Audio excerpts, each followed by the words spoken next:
اور موجودہ زمانے کی جو میڈیکل سائنس ہے اس کا تو کہنا یہ ہے کہ بچہ پیدا ہو اور کسی وجہ سے نہ ہو اس کو زبردستی بناؤ. گویا کہ اس گھر کے اندر دنیا کے گھر میں پہلا قدم رکھنے کے ساتھ ساتھ رونا بہت ضروری ہے. اس لیے آپ نے دیکھا ہوگا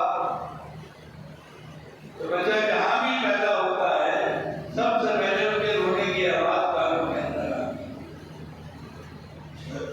لیکن اسی کے ساتھ ساتھ یہ بھی آپ نے غور کیا ہوگا کہ بچہ آیا روتا ہوا اور گھر کے اندر پورا ماحول ہنسنے کا خوشی کا، جس کو دیکھو چہرے پہ بشاشت ہے، دادی ہنس رہی ہے، دادا ہنس رہا ہے، نانی مگن ہے، نانا خوشی میں بے حال ہے، باپ ندیم کی دکان کی طرف دوڑا ہوا جا رہا ہے مٹھائی کا آرڈر دینے. آنے والا بچہ روتا آ رہا ہے اور گھر کے اندر پورا ماحول خوشی کا ہنسنے کا ہے. لیکن جب بچہ اس دنیا کو چھوڑ کر پھر وہیں جاتا ہے جہاں سے آیا تو اس وقت بچے کی کیفیت جوان ہو کر یا بوڑھا ہو کر جس عمر میں بھی جائے تو ایسا ہونا چاہیے کہ بچہ ہنسا ہوا جائے، یعنی انسان ہنسا ہوا جائے اور جو کل پورا ماحول ہنسنے کا تھا وہ روتا رہ جائے. جوان بچہ، بوڑھا، ماں باپ جو بھی دنیا سے جاتا ہے تو گھر کے اندر رونے کا ماحول، جس کو دیکھو آنسو پوچھ رہا ہے، جس کو دیکھو غم میں ڈوبا ہوا ہے.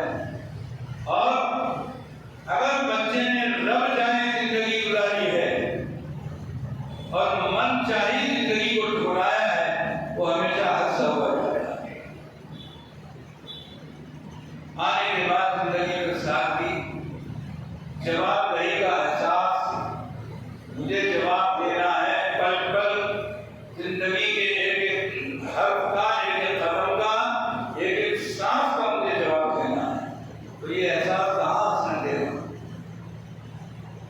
یہ احساس تو غمگین ہی رکھے گا. لیکن یہ احساس، جواب دہی کا احساس اتنا قیمتی ہوتا ہے کہ آدمی دنیا سے رونے کی بجائے ہنسا ہوا جاتا ہے. اس پر میں حضرت عمر کا قصہ سناؤں گا. سردست یہ بھی آپ کو بتاتا چلوں کہ اتنی کامیاب اور اچھی خوشنما اللہ کے نزدیک پسندیدہ زندگی گزارنے کی ایک جیتی جاگتی تصویر، ایک جیتا جاگتا نمونہ، ایک جیتا جاگتا سیمپل اگر ہمیں دیکھنے کو ملا تو وہ قاری سیف الرحمن صاحب مرحوم کھاری کے رہنے والے، ان کے اندر ایک دیکھنے کو ملی. ویسے میں 55-60 سال سے ان کو جانتا تھا، کبھی کبھی آنا جانا بھی رہتا تھا.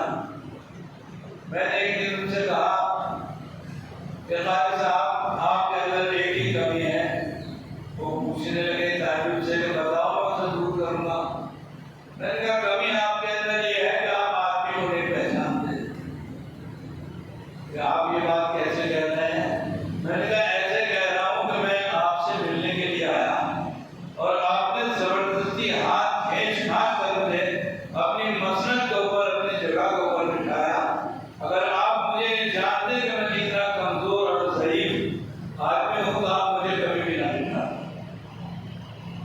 میں اس جگہ کے اوپر بیٹھنے قابل کہاں ہوں. وہ بہت ہنسے. اکثر کہنے لگے کہ میں نے جو سوچا ہے، میں نے جو قدم اٹھایا ہے اور کھینچ کر کے اپنی مسند کے اوپر بٹھایا ہے تو اسی لیے بٹھایا ہے، یہ سوچ کر بٹھایا ہے کہ میں کوئی غلط فیصلہ نہیں کر رہا ہوں، آدمی کو صحیح جگہ بٹھا رہا ہوں. اور یہ بہترین آدمی تھے اور ایسا نمونہ